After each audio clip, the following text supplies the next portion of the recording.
سر لوگ کہتے ہیں نا وائرس بڑا خطرناک ہے، بیکٹیریا سب سے خطرناک وائرس جو ہے نا یہ انسان ہے، اس سے خطرناک کوئی بیکٹیریا نہیں ہے. ہزاروں وائرسز اور بیکٹیریاز جو ہے نا وہ روزانہ انسان کے ہاتھوں مر جاتے ہیں، لاکھوں، جو ہمارا امیونٹی سسٹم ہے. ادروائز تو یہاں آئے دن جناب وبائیں پھیلی ہوں، انسان ماری جائیں.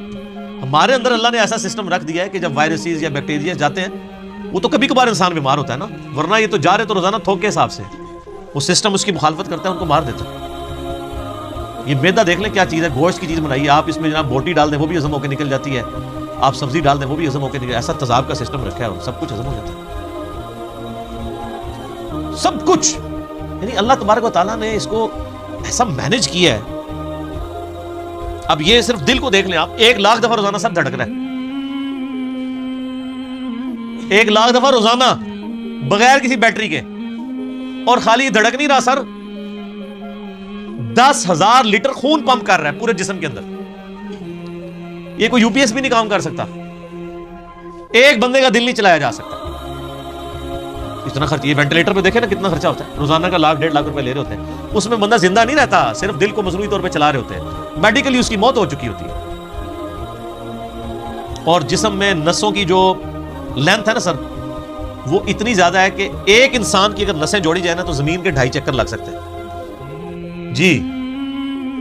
1,00,000 کلومیٹر بنتا ہے، یعنی صرف میری نسیں ایسے جوڑی جائیں نا تو 40,000 سرکمفرنس ہے زمین کا. یعنی زمین پہ آپ یہاں سے چلیں اور گول پورا چکر کاٹ کے یہاں آئیں تو 40,000 کلومیٹر ہے. 2 چکر 2.5 چکر کاٹے جائیں گے ایک بندے کی نسوں کو جوڑنے، اور یہ ساری نسوں کے اندر خون جاتا ہے. اور سر یہ تو بھی صرف نسیں ہیں، یہ نسوں میں جو خون جاتا ہے نا یہ آگے پھر ہمارے جسم کے سیلز تک پہنچتا ہے. اور سر سیلز کی تعداد جو ہے نا وہ لاکھوں میں نہیں ہے، وہ کروڑوں میں بھی نہیں ہے سر، وہ اربوں میں بھی نہیں ہے. 100 ٹریلین سیلز ہر بندے میں موجود ہیں. 1 ٹریلین جو ہے نا وہ 1000 ارب کے برابر ہوتا ہے. اور ارب تو میں نے آپ کو بتا دیا کیا ہے، کڈی خطرناک شے ہے ارب. 1000 ارب ہو تو 1 ٹریلین بنتا ہے، تو 100 ٹریلین سیلز ہر بندے کے اندر موجود ہیں، ایک بندے کے اندر. ان کے اندر آکسیجن جاتی ہے، اس کی ڈویژن ہوتی ہے، اور اگر یہ خلیوں کی ریپروڈکشن ڈسٹرب ہو جائے تو کینسر بن جائے. سر ایک انسان کے 100 ٹریلین سیلز ان کے اوپر کنٹرول کر سکتا ہے کہ یہ صحیح کام کریں.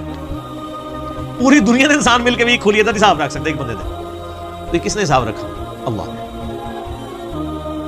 100 ٹریلین سیلز. اور سائنٹسٹ کہتے ہیں کہ اتنا بڑا فگر ہے کہ اگر انگلینڈ جیسے 30 ملک ہو، کتنے 30 ملک انگلینڈ جیسے، اور 30 کے 30 صرف درخت ہی اگے ہوئے ہیں اس کے اوپر، ان درختوں کے جتنے پتے ہوں گے نا وہ 100 ٹریلین سیلز بنتے ہیں جو ایک بندے کے اندر اللہ نے رکھ دیا.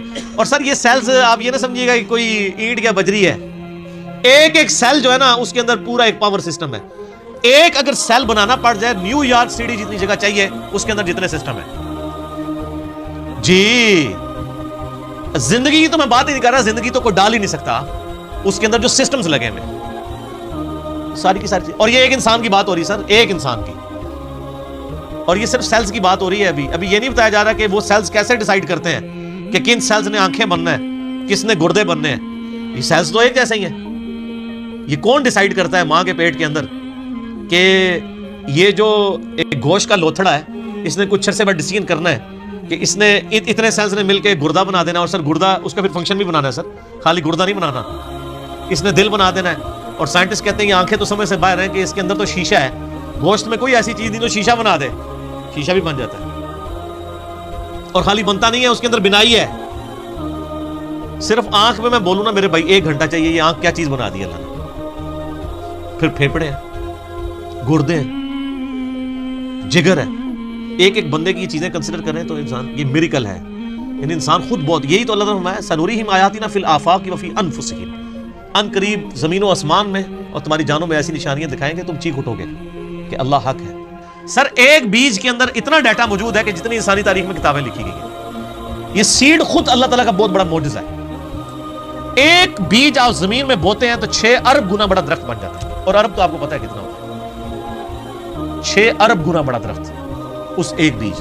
اور یہ بیج تو آپ کو صرف نظر آ رہا ہے نا، زمین و آسمان کی ساری مخلوقات مل کے ایک بیج نہیں بنا سکتی، ایک بیج نہیں بن سکتا. آپ کو تو یہ بے قدر نظر آ رہا ہے، لیکن سر اس بیج کے اندر وہ ڈیٹا ہے، ایک چیز پروگرام ہے کہ اس سے جو درخت بننا ہے اس کے پتوں کا کلر کیا ہوگا، اس کے تنے کا سائز کیا ہوگا، اس سے فروٹ کون سا اگنا ہے، اس فروٹ کے پکنے کی ٹائمنگ کیا ہوگی. ایک جو ڈیٹا ہے نا وہ یہ ہارڈ ڈسک، یہ بیج ہے.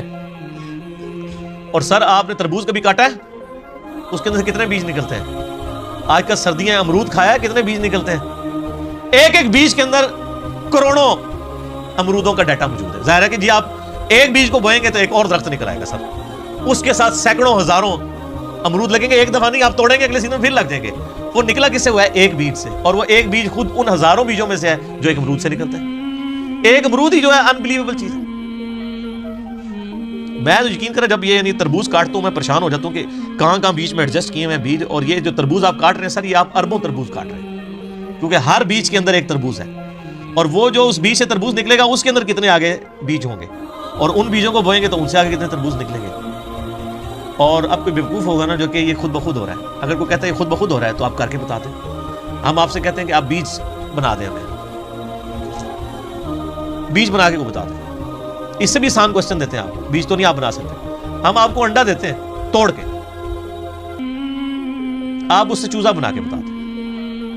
انڈا تو بنانے کو آپ کو کہہ ہی نہیں سکتے نا جناب، وہ تو آپ کو بھی پتا ہے.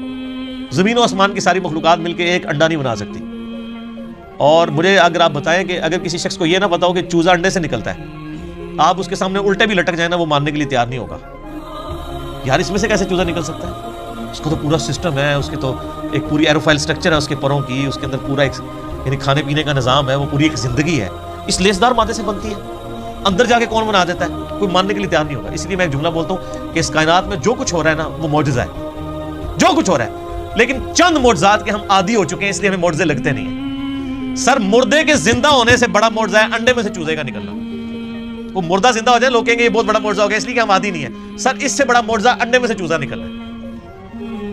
اس کے اندر تو کوئی ایسی چیز موجود نہیں ہے، کون نکال رہا ہے؟ اور سر یہ ایک انڈا نہیں ہے، خربوں انڈے ہیں. مرغیوں کے انڈے، چیلوں کے انڈے، کبوتروں کے انڈے، طوطوں کے انڈے، یہ تو نہ ختم ہونے والی چیز. ایون یہ مکھیاں آپ کی جتنی نکل رہی ہیں شراط الارض، یہ سب انڈوں میں سے نکلتی ہیں. یہ ڈریگن فلائی جس کا میں اکثر ذکر کرتا ہوں، جس کے اوپر انہوں نے شنوک ہیلی کاپٹر بنایا ہے، وہ جس کے 4 پر ہوتے ہیں جسے ہم پنجابی میں ہیلی کاپٹر کہتے ہیں. سر یہ ایک بال پوائنٹ کے نقطے جتنا انڈا ہے جس سے وہ نکل رہی ہے. اور اس کے ایک ڈھیلے کے اندر نا 25,000 آنکھیں ہوتی ہیں ایک ڈھیلے میں. اور وہ اس کی آنکھ کتنی سی تھی ہوگی آپ دیکھ لیں. اور وہ پورے کوارڈینیٹس اپنے لوکیٹ کرتی ہے. آپ کے ہیلی کاپٹر اور جہازوں کو تو لینڈ کرنے کے لیے جگہ چاہیے، اور اللہ نے جو بنائے ہوئے ہیں، چڑیا کو آپ نے کبھی دیکھا ہے اس کو لینڈنگ کے لیے کوئی جگہ تلاش کرنی پڑتی ہے، کوئی جگہ صاف کروانی پڑتی ہے؟ جدھر سے اٹھے جہاں مرضی جا کے لینڈ کر لیں. اور ہمارے جہازوں میں تو ہمیں فیول ڈالنا پڑتا ہے سر. چڑیا میں آپ کو نہیں فیول ڈالنا پڑتا، وہ خود اپنا فیول لیتی ہے. اور آج کل تو یہ سردیاں ہیں، آپ کو پتہ ہے آج کل وہ پرندے آئے ہوئے ہیں سائبیریا سے ادھر. 10,000 کلومیٹر کا سفر. کتنا سر؟ بوئنگ 747 میں ایک دفعہ ٹینکی فل کرے نا، وہ بھی 8,000 کلومیٹر اڑتا ہے انجنوں کے ساتھ. اور یہ نازک سا پرندہ جس کو آپ سرخاب کے پر سنا بھی ہوا ہے نا، سرخاب آپ دیکھ لیں کتنا اتنا سا پرندہ ہوتا ہے اگر اس کو پر پھیلائے تو. اور وہ ان پروں میں وہ طاقت، بالکل نازک سے پر ہے سر. 10,000 کلومیٹر اڑ کے آتا ہے بغیر کھائے پیے. جی اسٹیش ہے کوئی نہیں. اور توکل دیکھیں سمندر کے اوپر سے اڑ کے آتا ہے جہاں وہ لینڈ بھی نہیں کر سکتا. اور اس کو اپنے اللہ کے اوپر کتنا اعتماد ہے کہ یہاں پہنچتا ہے وہ بغیر کھائے پیے. اور وہ نیند کی کنڈیشن میں بھی، یعنی وہ جس کو پنجابی کہنا جاگو میٹی رہتا ہے، وہ اڑتا رہتا ہے، اس کے پر چلتے رہتے ہیں. وہ اپنی نیند بھی ہوا کے اندر پوری کرتا ہے. 10,000 کلومیٹر کا سفر کر کے آتے ہیں یہاں پہ. اور کیونکہ وہاں زیادہ سردی ہوتی ہے نا، یہ بھی ان کو پڑھایا ہوا ہے اللہ نے جناب کہ سردی زیادہ ہوگی، چلو سب کانٹیننٹ. پھر یہاں پہ ہمارے جو شکاری لوگ ہیں کچھ شکار کرتے ہیں، زیادہ تر تو وہ بچ جاتے ہیں. پھر وہ جب موسم صحیح ہوتا ہے وہ واپس بھی رشیا چلے جاتے ہیں. یہ سر میں صرف ایک سپیشیز کی بات کر رہا ہوں. تتلیاں ہیں وہ بھی ملینز کی تعداد میں. آپ اگر ایک یوٹیوب کے اوپر آپ یہ نیشنل جغرافی والوں کا پروگرام دیکھیں نا، میگا مائگریشنز کے نام سے بڑی بڑی جو یعنی ہجرتیں ہوتی ہیں جانوروں کی، کہاں سے کہاں تک جاتے ہیں، بندہ حیران ہو گیا. یہ ہاتھی جناب جو آپ کو بالکل سیدھا سا نظر آ رہا ہے، یہ صرف پاؤں مار کے نا زمین پہ 40 کلومیٹر دور کمیونیکیشن کر لیتا ہے دوسرے ہاتھی کے ساتھ کہ سر میں تھے 40 کلومیٹر بغیر موبائل فون کے. اور یہ جو عقاب ہے کئی کلومیٹر سے نا ایک کیڑا بھی زمین کے اوپر دیکھ لیتا ہے سر، اور وہ شکار کرتا ہے. اللہ نے اس کو سکھا دیا. پھر اگر مچھلیوں کی طرف جائیں تو بندہ پریشان ہو جاتا ہے. کیا ایک یعنی گوشت کے ایک لوتھڑے کے اندر اللہ نے کیا ان کے اندر پوری چیزیں فٹ کر دی ہوئی ہیں. سمندر کے اندر کوئی مطلب انڈیکیٹرز تو نہیں لگے ہوئے کہ یہ مشرق ہے، یہ مغرب ہے، شمال ہے، جنوب ہے. ان کے دماغ میں کمپاس لگی ہوئی ہے. یہ سائمن مچھلیاں کہاں سے چلتی ہیں, کہاں تک واپس پہنچتی ہیں, کدھر کدھر سمندر میں ٹریول کرتی ہیں, اپوزٹلی پھر پہنچ بھی جاتی ہیں. اللہ تعالیٰ فرماتے ہیں رزقا للعباد, یہ جو کھجوروں کا ذکر کیا یہ کھانے کے لیے رزق ہے, میرے بندوں کی روزی. اللہ اکبر. وَأَحْيَيْنَا بِهِ بَلْدَةً مَيْتًا, اور اس پانی کے ذریعے ہم مردہ زمین کو زندہ کر دیتے ہیں. كَذَلِكَ الْخُرُوجِ, تمہیں بھی اسی طریقے سے ہم نکال لیں گے. وہ جو سوال ہوا تھا نا جب ہم مر کے مٹی ہو جائیں گے اور ریزہ ریزہ ہو جائیں گے, ذَلِكَ رَجْعٌ بَعِيدٌ, یہ تو دور کی بات ہے, ہم زندہ ہوں گے. اللہ نے یہ سارے دلائل ذکر کر کے کہا كَذَلِكَ الْخُرُوجِ, اور جو اللہ اتنے بڑے بڑے کام کر رہا ہے نا, اور مردہ زمین سے وہ پانی کے ذریعے نباتات کو اگا رہا ہے, تمہیں بھی زمین سے اگا لے گا اسی طریقے سے. یہ ٹینشن نہ لو یہ اللہ کیسے کرے گا, اللہ کے لیے کوئی مسئلہ ہے؟ اللہ تعالیٰ اس سے زیادہ مشکل کام آلریڈی کر رہا ہے, اور جو تم دیکھ رہے ہو. دیکھ رہے ہیں نا سر, ہم نہیں دیکھتے ہیں جناب بارشوں کی وجہ سے زمین کے اندر سے نباتات اگتی ہے, دیکھ رہے ہیں نا, اور نہ بھی دیکھ رہے ہو, یہ ہماری زندگی اس بات کا ثبوت ہے. آج اناج اگنا بند ہو جائے سارے مرے پڑے ہوں گے. تو یہ عملی تواتر ہے, سب کو پتا ہے کہ یہ ہو رہا ہے. اور اللہ ہمارا رزق للعباد, یہ ہمارے بندوں کے لیے رزق ہے جو ہم اگا رہے ہیں. اب اس کے اندر بھی قیامت مضمر ہے سر. وہ بیمار لوگ جب ڈاکٹروں کے پاس جاتے ہیں نا, تو وہ ڈاکٹر کہتے ہیں اور ڈاکٹر صاحب اینے چاول کھاتے سن بس طبیعت خراب ہوگی. اب چاول تو منع تھے, تو جو سیانے ڈاکٹر ہوتے ہیں وہ کہتے ہیں جناب گولی بھی تو اینی جی ہوتی ہے نا, اتنی سی گولی بندے کو ٹھیک کر دیتی ہے, اور زہر کی اتنی سی گولی بندے کو مار دیتی ہے. تو اتنے چاول تو بہت زیادہ ہوتے ہیں نا. یعنی رزق ہے چاول, لیکن اگر وہ بھی ہمارے جسم رسپانس نہ کرے اس کو, تو ہمارے لیے بیماری بن جاتا ہے. تو یہ زمین میں جتنی چیزیں ہم کھاتے پیتے ہیں, اگر یہ کمپیٹیبل نہ ہو, اس کے لیے کمپیٹیبلٹی کا لفظ انگلش میں استعمال ہوتا ہے ہمارے جسم کے ساتھ. تو سر یہ تو ایک قطرہ ٹپکاتے ہی, یہ آم جو آپ چوس رہے ہیں, آم کی ایک ڈراپ زبان پہ رکھتے ہی بندہ مر سکتا ہے اگر یہ ہمارے جسم کے ساتھ کمپیٹیبل نہ ہو. ایک قطرہ مارنے کے لیے کافی ہے. تو رزق للعباد میں قیامت مضمر ہے کہ ہم نے یہ صرف چیزیں اگائی نہیں ہیں, بندوں کے ساتھ کمپیٹیبل کر دی کہ یہ کھائیں گے, ان کے جسم ہضم کریں گے. دیکھیں انسان گوشت بھی کھاتا ہے جناب, سبزیاں بھی کھاتا ہے, کس طریقے سے ہضم ہوتی ہیں. اگر یہ ہضم نہ ہو, زبان پہ رکھتے ہی بندہ مر بھی سکتا ہے. آپ ذرا شیر کے سامنے تازہ ترکاری لا کے رکھتے ہیں جناب اگا کے, وہ جناب اس کو سونگے گا بھی نہیں. کیوں؟ اس کو پتہ ہے میرا رزق نہیں ہے. اور بکری کے سامنے آپ لا کے بہترین جناب چھوٹے گوشت کا, یا چھوٹا گوشت تو چلو اسی کا ہوگا, وہ کہے گی یار میں نہیں کھاندی, غیبت ہی نہ ہو جائے, مردہ پائی کا گوشت. وہ دے سامنے جناب مچھلی لے آ کے رکھ دو, تسی موٹا گوشت لے آ کے رکھ دو, کھائے گی بکری؟ تو دیکھ لیں کمپیٹیبل. اور پھر جو اللہ نے دودھ بنا دیا ہے, اور سورۃ النحل میں اللہ تعالیٰ فرماتا ہے نا کہ گوشت اور گوبر کے اندر سے, خون اور گوبر کے اندر سے ہم تمہیں دودھ پلاتے ہیں. سر دودھ کی تو آپ کو امپورٹنس کا نہیں پتا, اس وقت جتنی انسانیت زندہ ہے دودھ کے اوپر ہے. دودھ ختم ہو جائے نا تو بچے بڑے نہیں ہو سکتے. ابھی آپ روٹی کھا رہے ہیں نا, بچپن تو سب نے دودھ پیا ہوا ہے. انسانیت جو بڑی ہوئی ہے وہ کس کے اوپر ہوئی ہے؟ دودھ کے اوپر. اگر دودھ نہ ہو, یا دودھ بھینسیں دینا یا گائے بند کر دے, تو سر انسانیت نے کہاں سے بڑا ہو؟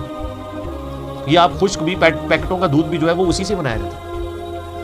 افعینا بالخلق الاول, کیا ہم پہلی دفعہ بنا کر تھک گئے ہیں؟